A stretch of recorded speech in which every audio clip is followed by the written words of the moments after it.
That's enough of that. There we go. Okay. Hi, friends. I have got Jason. If I can, let's try that. I've got Jason here, joining me for the Q&A. Jason, say hi. Hello, everyone. It is wonderful to have you here. Thank you so much for joining. Hey, no problem. And let me say, I really dig your game. Oh, well, thank you. Yeah, I can tell. I'm excited to hear what chat has questions about and the kinds of things that people are interested in talking about. But I want to say that, looking at this game, as I said, I wasn't really aware of it. I wasn't aware of your Kickstarter campaign. I wasn't familiar with the game during sort of the lead up to launch. But when it launched, I looked at it and it seemed like just a laundry list of the kinds of things that I was interested in as somebody who is really into tabletop games. In the classes that I teach, the sort of intro design classes, we do a lot of work in paper prototyping and tabletop games, and so that's an area that I'm familiar with and passionate about. But I worried about how well all of those elements would really gel together in one game, and in a digital game without physical elements. And I gotta say, I'm very, very impressed at how you managed to pull it off. It's really, really, really cool. It's a lot of fun to play. Oh, thank you. Yeah.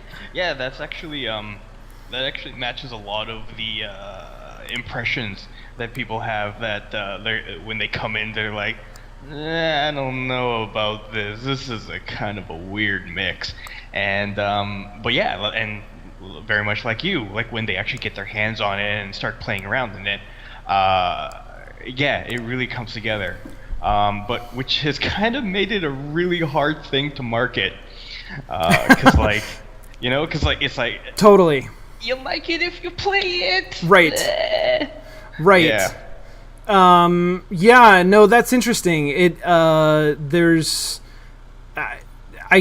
Because I had some of that skepticism, I can see that there could be some skepticism to, like, is it really fun? Does it really work when you play it? And it is hard to make a really convincing argument of that. Yeah. Without people actually playing it. That's a great point. I mean, that's a great point in something that I have had to kind of deal with students and try to talk about. There's a lot more to the success of games than just whether or not they're good.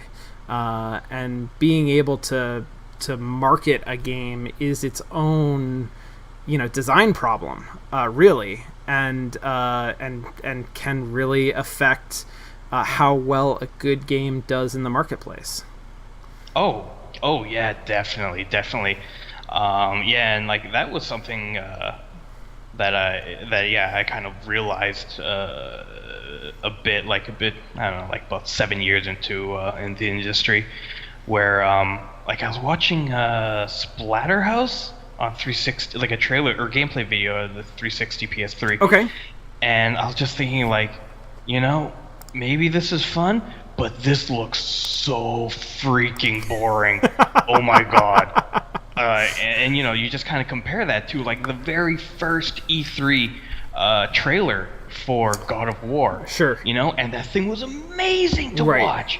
Like it was like it was so dynamic and so crazy and so like it was like, yo, I really need to play this game, type of thing. And especially with nowadays, with let's plays are a thing and streamers are a thing, it's added this whole new dimension and an importance to like the realization aspect of Right. a game, like that when you watch it, it can't be like completely it can't be like completely obtuse that you have no idea what's going on.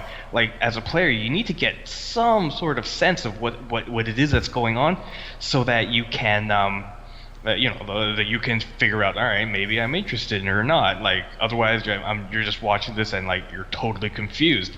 Right. And like it kind of goes into what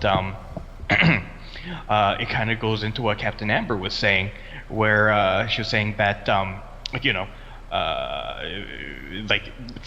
as a viewer, the information on the card isn't very clear. Like, all right, but that part doesn't, like, while it's not super clear and like it's a little bit confusing and such, but it's not.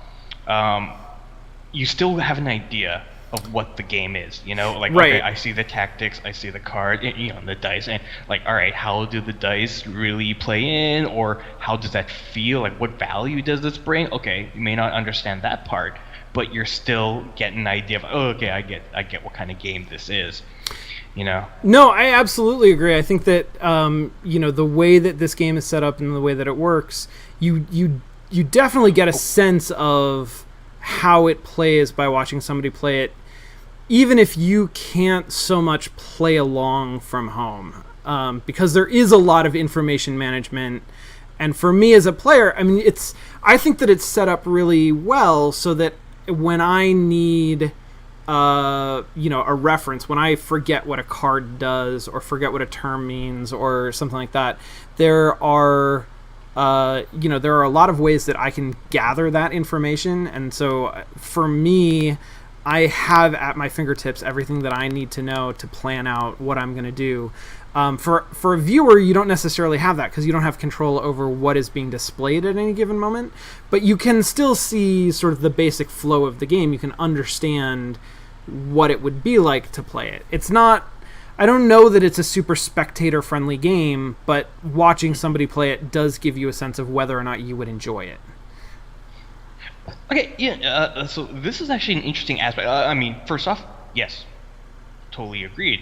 But like, what's been interesting while watching people play the game, like in when we bring it to events like PAX or local events we have here in Montreal, is watching people, like a group of people playing it together. That I remember, like a year ago, we brought the game to like an event at City Hall, and there were like 5 kids playing the game. Like, one sitting at the keyboard, and the other 4 working with sure. that first kid, and like sure. telling them what to do. I'm like, oh no, reroll this, don't do this card, no, go over here, you idiot, da da da. And like that's been like a super interesting thing, and like, I mean, I guess that is kind of something that can, at that level, really only come out through a turn-based game, where you have that time to take to make those choices and such.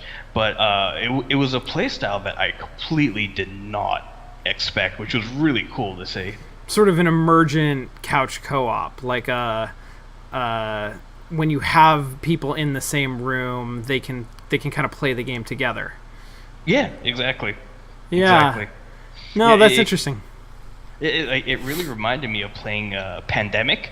Sure. Where like, all right, it's person A's turn, but the rest of you are like working, like, I don't know, trying to figure out the most optimal strategy to avoid that last epidemic and such.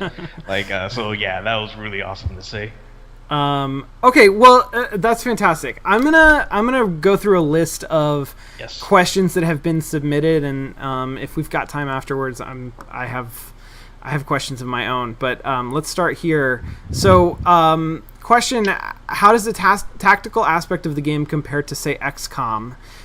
Tactical meaning, as in how it plays and feels and that sort of thing. So, Jason, if you don't mind, I'm going to sort of answer this from my perspective, and then maybe we can have a little bit of a conversation about my answer. Does that sound all right? Of course. So, what I would say to this, it's very, I mean, I've recently been playing XCOM, or XCOM 2, the new Firaxis one. And so this is a comparison that's very clear in my mind. And it also makes me think about sort of other games that are similar. There's actually there's probably more of an ancestry to this game in other tactics games that I'm sort of less familiar with, like Advance Wars or Final Fantasy Tactics, and I think that is a whole genre that I only have a little bit of insight into that library. But XCOM, and the game that I always think about when I think about XCOM, compare something to XCOM, is Invisible Ink, which is an indie game. It's very, very similar style of tactics. The big differentiating factor is that there's no randomness in the sort of tactics of Invisible Ink. All of the attacks, if they're in range, they will hit. And so they're all balanced to make that interesting, rather than a moment of, should I take this shot? Like, if I miss, that's a bad thing. It's more deterministic, and so it feels more in your control than XCOM, which often feels out of your control. This game, Children of Zodiarcs, excuse me, is a really interesting sort of in-between place, where it doesn't have that pure determinism of, what an attack is going to do, but because of the roll and write sort of dice game, the re-rollable dice, you feel like you are much more in control of that random process. The amount of damage that it does isn't just something that's happening behind the scenes. It's something that not only can you visualize, which is actually huge, and we can talk about Firaxis games and visualization of random numbers, but you also have some agency over. You can impact, at least in some small amount, what the outcome of that is going to be, and that makes a huge difference. Just in the way that the gameplay feels, it feels less like I am commanding a squad from a distance, and more like a traditional party-based RPG where I have some kind of personal association, some kind of investment in the individual characters. Does that resonate for you, Jason? Is any of that? Yeah, no, definitely. Like, that does. Yeah, like, it definitely does touch on a lot of things that we were going for, and yeah, like a lot of our own analyses of XCOM. Sure. Yeah, and like I do. It's interesting that you're bringing up like the Invisible Ink. Like it very much is the opposite of XCOM in the sense that, like, yeah, it's like, all right, you know exactly what's going to happen. That if you use this thing, this is what the outcome is going to be. Whereas which I guess kind of turns it more like a lot more puzzly, yeah, where the board is always changing every turn. And then and XCOM, where it is less puzzle, but every single action, every single choice that you make has a huge amount of weight to them. Because, like, all right, if you miss this, if you do an attack from here, and when you shoot and it misses the enemy, like, okay, that means this that enemy's gonna live for the next round, right? And it's gonna probably kill someone, right, on your side. Where, like, so it's like a lot of contingency and planning for that. And yeah, like in that sense, like, I do think that our game in that cause does sit in the middle, but not so much on a line, yeah, but that it is like a third or sure whatever point on in a triangle type of thing, because like the way that the way that we wanted to approach Cause and the development of it, or the experience of it, was primarily around the player adapting their tactics every single step of the way, every single decision point. And there are a lot of decision points during a single turn, like of one unit, where, you know, like, all right, who am I going to choose first? Then who am I going, like, which ability am I going to use? Like, you know, where am I going to go? Then, you know, with the dice, it creates like a lot of like with that one card and whatever that one situation, you can have so many viable outcomes that come from it. You know, like you can roll the dice for damage, but then you're like, okay, wait, like, you know, maybe I can get that star, or maybe I should actually go for the lightning bolt instead, and whatnot. And so, like, yeah, as a player, like, you need to adapt, and like, all right, you need to adapt your plan, your tactics. Where, like, okay, you know what? Actually, I'm gonna change it up. I'm gonna go this direction, you know. And so it's up to you as a player to spot the like where those opportunities are, and then so you can actually take advantage of them. And it's funny that you're mentioning about how you feel like a commander and commanding a squad rather than being actually in the action and in the characters.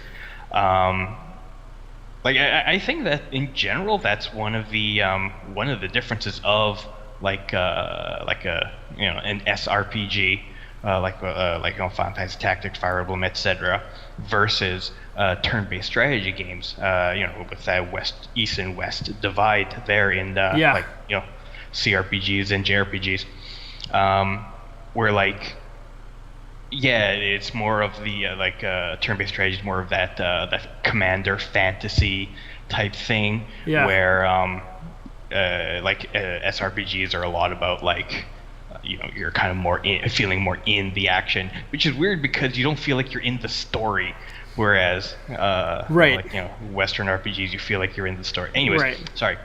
No, that's fine. But yeah, like, because there's so many decision points, and like, you're constantly being engaged. Like, yeah, it definitely like, I think that really adds to that feeling of you feel more involved, you feel a lot more agency in everything that's going on, because like, you are involved, and you're constantly being engaged by the game, by at every point where you can make a decision. And that that you are Jesus, lost my train of thought. I'm sorry. Well, I'm going to go back to what you were saying earlier, where you're talking about sort of a key concept in developing the game was the idea of adapting to different situations. And I feel like there's you're playing with that on a number of levels, because in the tactical combat, there is definitely a sense of, you know, having all of the regular standard tactical elements of, you know, space and movement and range and obstruction, and then you also have this sense of, you know, the kinds of attacks that you have are changing over time as you use and replace cards. But then there's a strategic layer to that adaptation as well, which, you know, you also see in a lot of the, like you say, in a lot of the SRPG games, in you know, Advanced Wars or something like that. You have things that you can do to change the way that your battles are going to be laid out. In this game, the idea of deck building and choosing your sort of your die pools is I find it a fascinating different take on how you would evolve a character or adapt a character for different situations. I mean, I don't think that I've seen anything quite like that before. There are other kinds of, like, leveling systems where you choose skills, but nothing quite like that. Okay. Yeah. Okay. That's my take. No worries. Okay. So I know that you're gonna have to go in just a few minutes. Before you do, Yeah, I'm sorry, everyone. No. I thank you so much for being here. I really appreciate you sticking around and being in the chat during the stream and for doing this. So before you go, one question that's directed at you. That I am actually also really curious about. Is there anything in my playstyle that's different from what you've seen or what you expect or what is typical for this game? Honestly, like, it's exactly what I've seen many times. Like, you did the exact same, the same learnings that everyone else does. Like, every single time I see someone go, do the friendly fire and, like, hurt one of their own characters or heal an enemy. And like, I'm okay with that. Like, right. I mean, like, that one thing, because, like, all right, yeah, you learned. And cool, like, I mean, the lesson is more powerful because of that. Yeah. But yeah, no, like, you were very much very much the same. This is very similar to all the other players that we've seen. I mean, the big difference being, like, because you were definitely approaching it with you're paying attention to everything. Sure. And, like, all right, interpreting, like, okay, I think this can mean that and that. And what was cool is that maybe that says more about your knowledge of games and your knowledge of all the standard tropes and such, more than, like, our ability to clearly convey information. But like, a lot of the things that you kind of guessed, you actually were right about it. And so, like, maybe that happens with a lot of other players internally, but since you were talking it out loud, right. Like, it was actually really cool to see and hear. But yeah, no, for the most part, it was pretty much very much on par with what we've seen at conventions and playtests and things like that. Well, good, Jason. I hope that was interesting. That's what I feel like I bring to this kind of to a stream that is maybe a little bit unusual, is that I have a lot of practice doing playtesting, and so talking through thought process and that kind of thing. I hope that was interesting. I do feel like the part of the game that I played, the possibility space was fairly limited because it was tutorializing a lot of the basic concepts of the game. And I'm really just getting into the part where now I've unlocked deck building. I've started to unlock building die pools, where there is going to be from here on a little bit more room for personal expression in how I play the game, which I think that it doesn't surprise me that there's not much that I did differently than other players in this part of the game.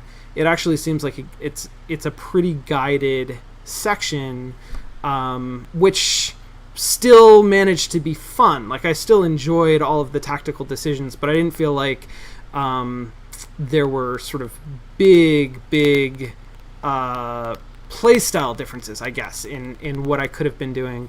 I do feel like that's on the horizon, that, like, now as I progress into the game, there are going to be a lot of more things that I can do. So I'm excited about that. Jason, cool. I'm not going to keep you any longer. I'm going to let you go. Thank you so much for spending so much time with us. I really appreciate it. And I hope that that you enjoyed this as well. Hey, no problem. Yeah, it was actually really fun.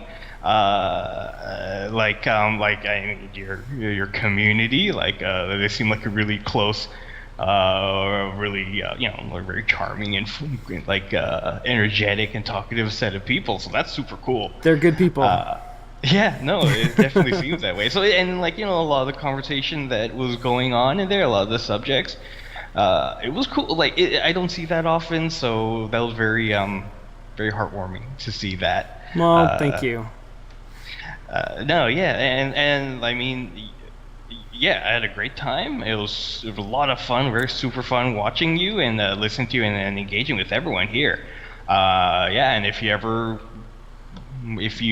want me to come back or whichever, then yeah, just ask, and yeah. Thank you very it'll much. Work out. No problem at all. Really appreciate that. Hey, no problem. All right. Okay. Thank you very much, everyone. Have a wonderful night. You too. Have a great one. All right. Okay. Hey, bye. And we are going to stick around for a little bit longer and keep answering some of these questions.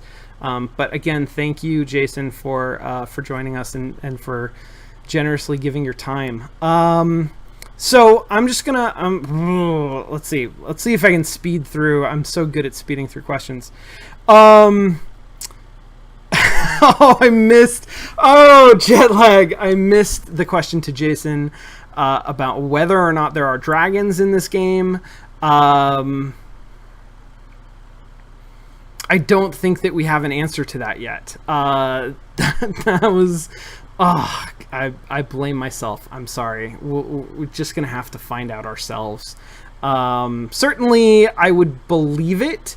It is playing in a really interesting narrative space in terms of like the traditional fantasy tropes and kind of post-apocalyptic fantasy tropes. The fallen empire, the rising empire. There's certainly room for dragons in a lot of those genres. And there's a lot of ways that you could implement that, I feel like. I mean, obviously the easiest thing to do would be like wyverns that are relatively small scale, but we've seen in other tile-based RPG systems, like tactical tile-based systems, it's not that hard to create enemy characters that are larger than a standard character. Like, all of the characters in this so far are standardized to a single tile in terms of their space.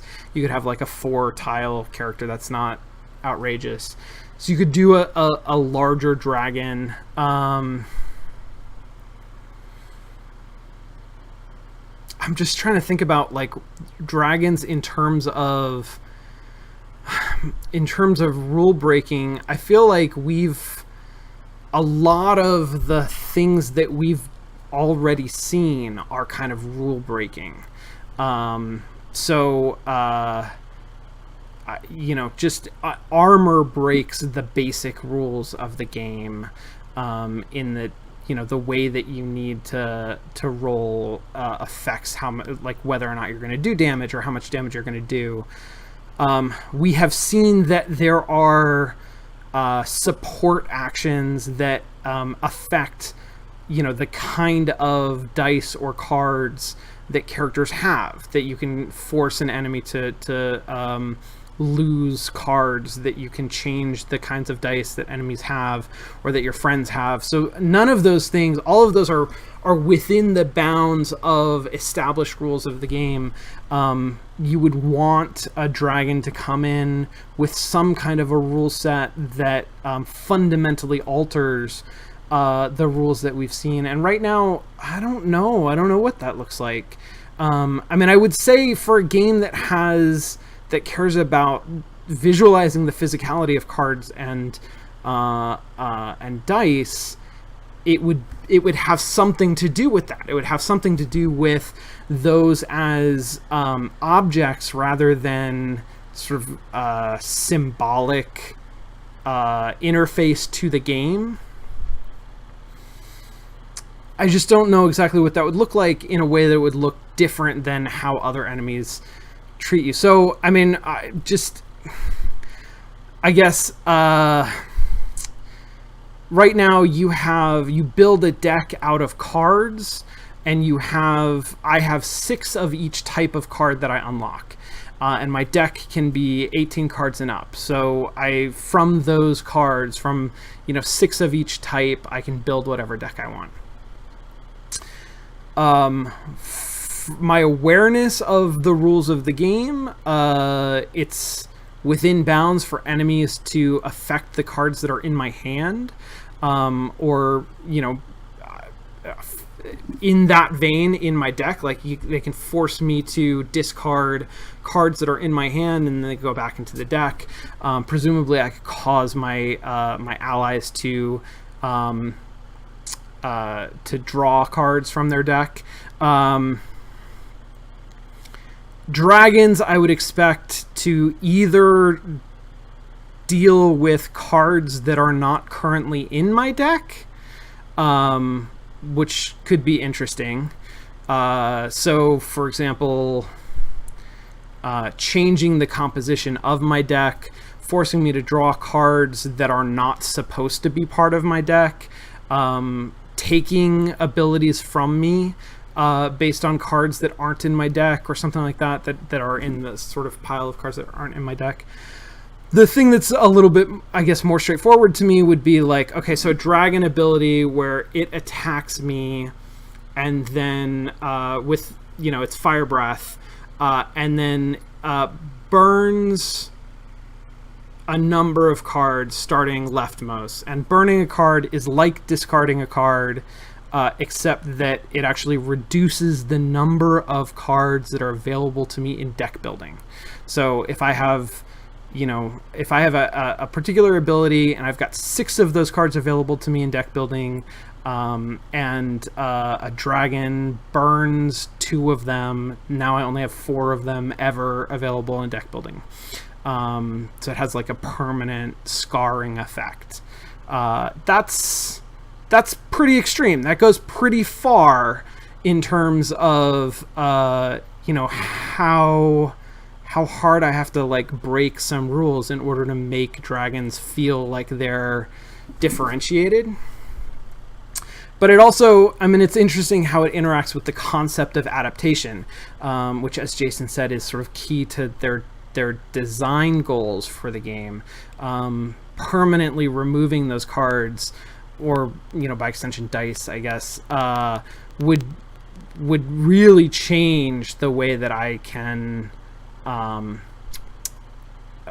the amount that I can adapt. It actually restricts my ability to express a playstyle moving forward in the game, which is potentially interesting. Okay, combat really seems slow-paced to me. Does it pester you, or is it fine for you? I like combat that is slow-paced. My problem with ever streaming turn-based games is that I will slow them way down, like way too slow to be interesting, which is why it's a challenge for me to do that, to play turn-based games on stream. I definitely don't. Okay, so yeah. So let's address this. So I think part of this is a player versus viewer problem, as a lot of the turn-based strategy stuff is. The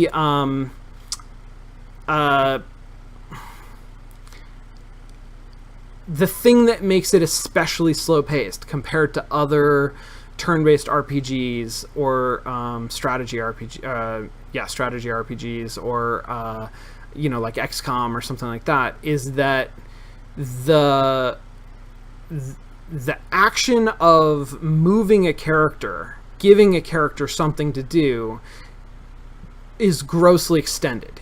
In a game like XCOM, you would say, take a shot at that alien, and they would do it, and they would either hit or miss, and then that's it. It's over.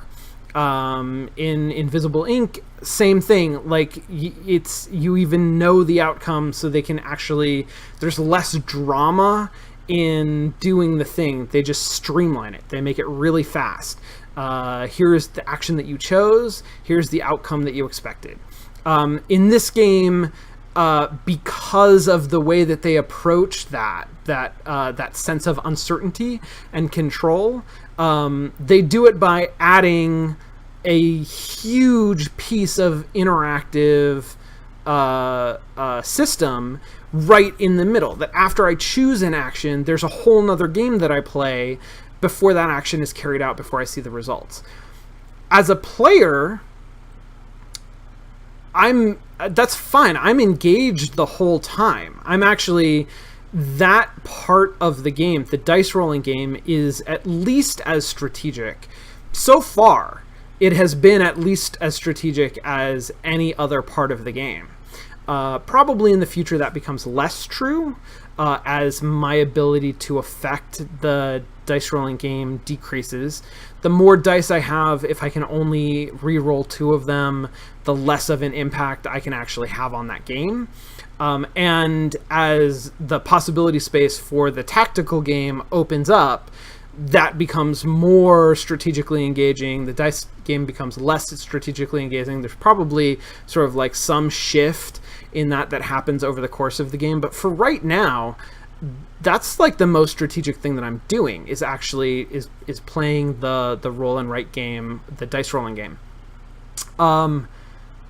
To a viewer, that's probably not the most interesting thing, because a lot of the calculation that I'm doing in that is necessarily in my head, and it's not spatial.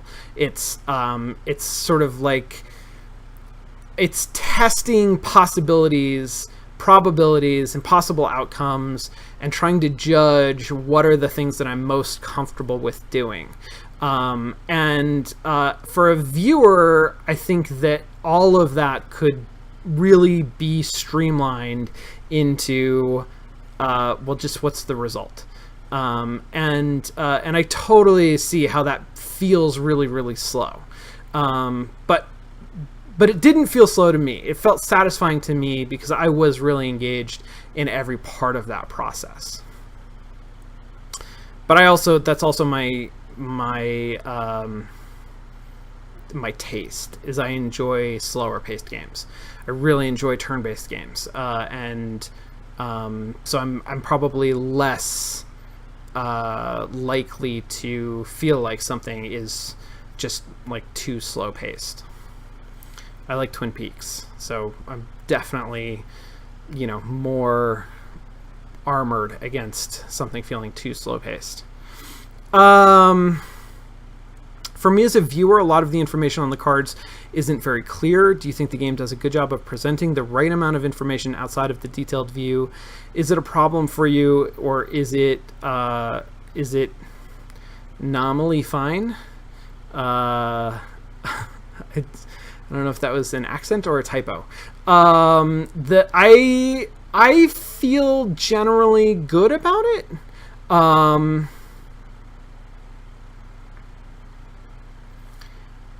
A huge part of that, some of this I covered with Jason, but a huge part of that is the fact that I have control over the amount of information that is, sorry, that's fine. It's whatever. I have control over the amount of information that is being presented and what information is being highlighted at any given moment. So I am always looking at the information that I want, that I feel like I need. And as a viewer, you have no control over what information is being shown, which makes it a lot harder to understand.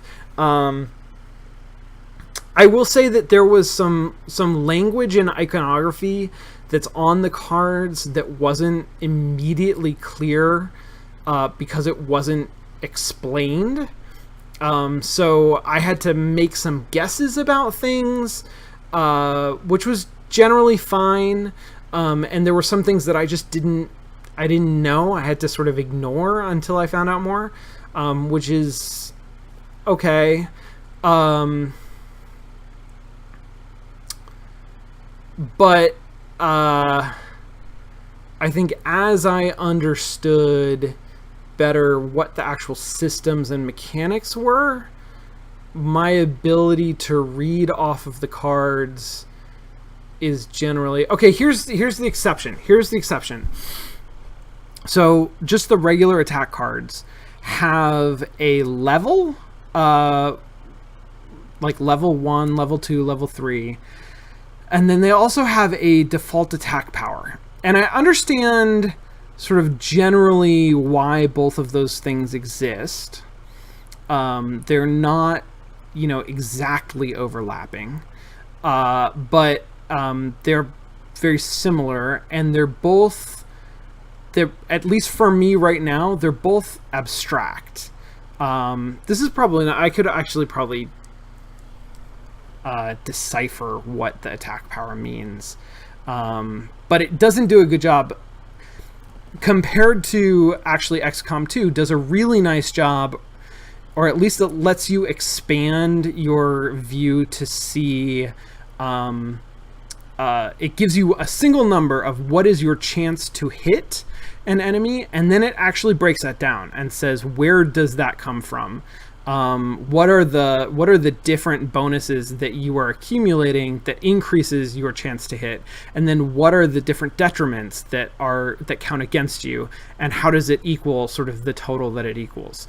In this game, I have this sort of like attack power for a card, and I know that if that's a higher number, then the card is going to do more damage.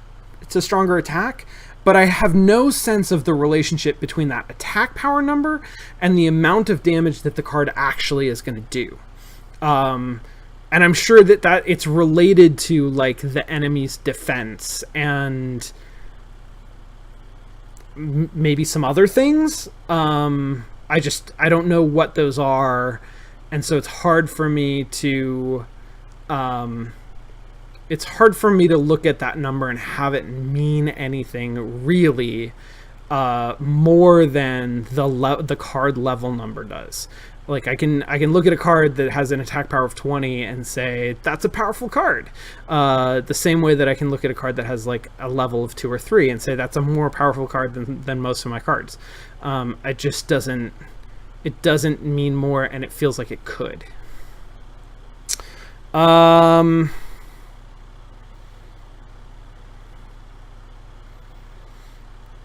Okay, 2 more questions. How do you feel about the ethical questions raised by a game where children kill people and don't seem bothered by it?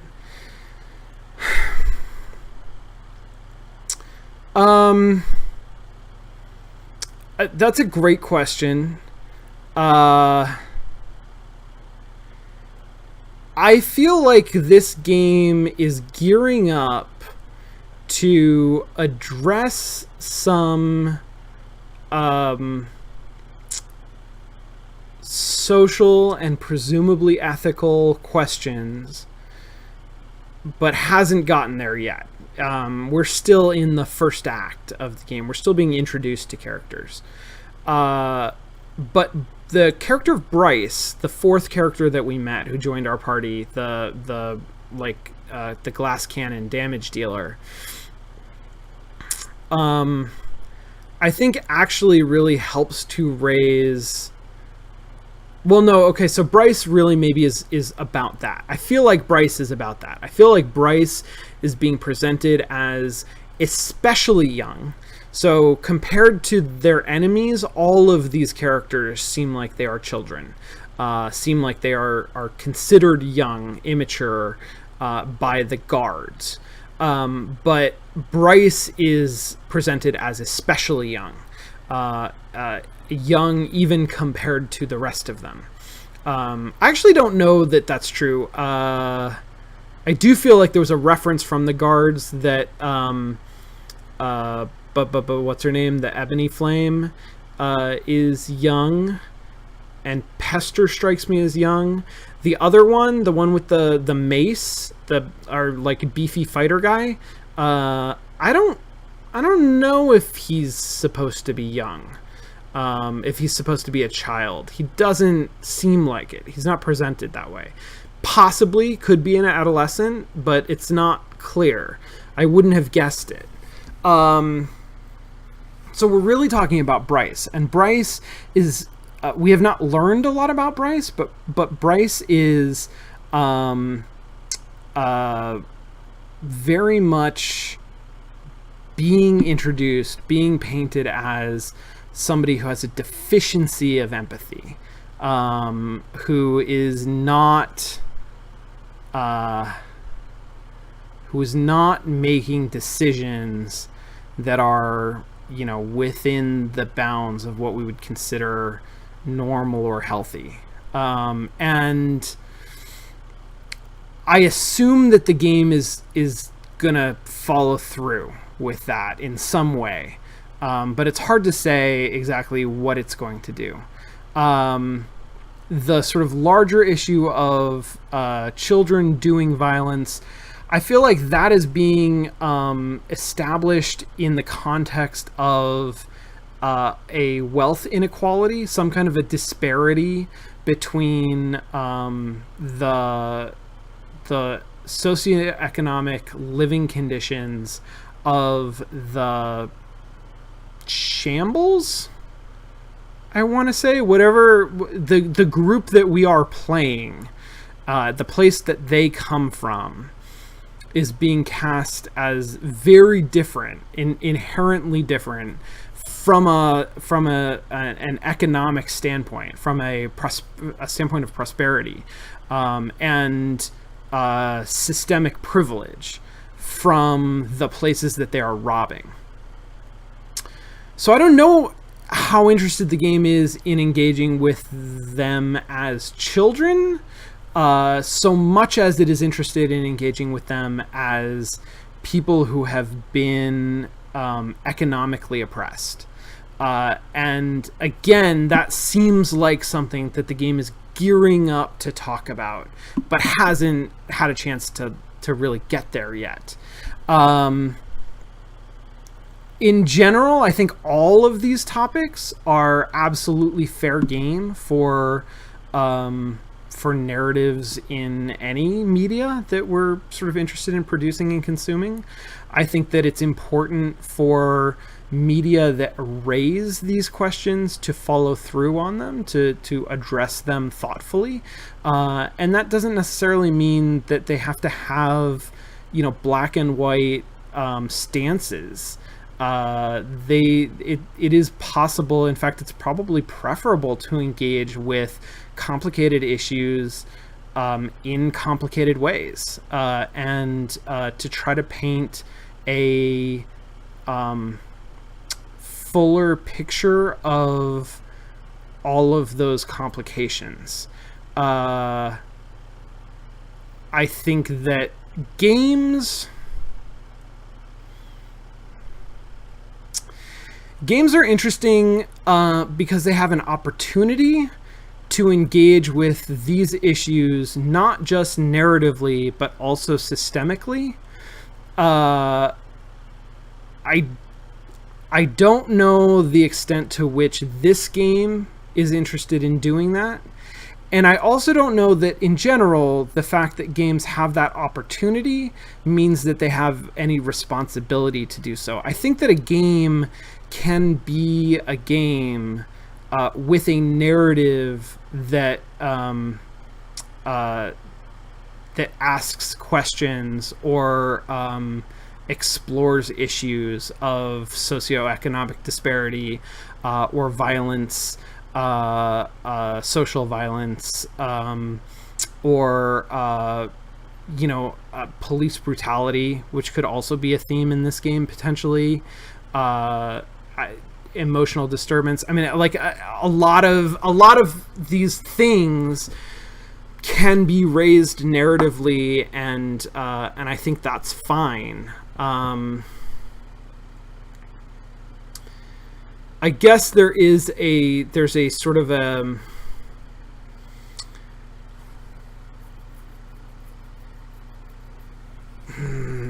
there's a ludonarrative dissonance question about, does this game celebrate violence? Can it celebrate violence in its mechanics while condemning it in its narrative? It's certainly too soon for this game to make that call, because we have not gotten to a point where the game would be condemning violence narratively. It certainly does celebrate it mechanically, at least in some ways.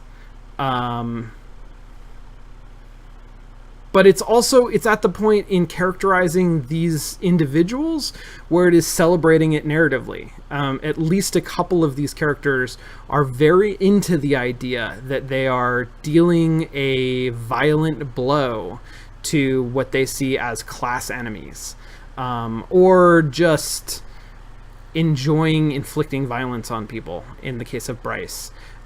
If those characters' arc and the mechanics of the game don't change to reflect that arc, then I don't know. That might be a problem. But that's pretty speculative at this point. Okay, and then last question: is this a game that you will continue to play off stream? Yeah. I think that's exactly what's going to happen with this game, which is nice because I've been wanting to play Pyre and I've been putting off playing Pyre, thinking that we might get back to it on stream at some point, and I would like to do that if the opportunity presents itself. This is a game that, because it is turn-based, I think, and for a variety of reasons, I guess, in the structure of the design of the game, I think it's a great game. I am enjoying the hell out of it. I don't think it's a great stream game. I'm not going to play through the whole thing on stream. That just doesn't seem like it would be fun. So this is a game that I get to play myself, which I'm excited about. I am definitely excited to continue this. I believe that it is on either on or coming to the PlayStation, and that might be a good platform to play it. Just because when I'm home, I do enjoy playing games on my PlayStation. So we'll see. I mean, it's all controller based, or it was all controller based when I played it. So it would certainly work in that context. But yeah, regardless, I do plan to continue playing it. Awesome. Cool. Thanks, guys. That's going to be it for me. Have a great night. Thank you all. And I will see you all on Thursday next week. Reminder that we're not doing after class for the rest of the summer. And Day 9 is on vacation for a couple of weeks, and then classes start. So I don't know what's going to happen with Mostly Walking, but the next couple of weeks will be off. But yeah, I will be back next week for play-by-play playing Tacoma. I believe that's scheduled for next week. I am super excited about that, so should be fun. And yeah, you guys are all wonderful. Thanks for hanging out. Thanks for the great questions. Have a great night. Have a great weekend. Bye.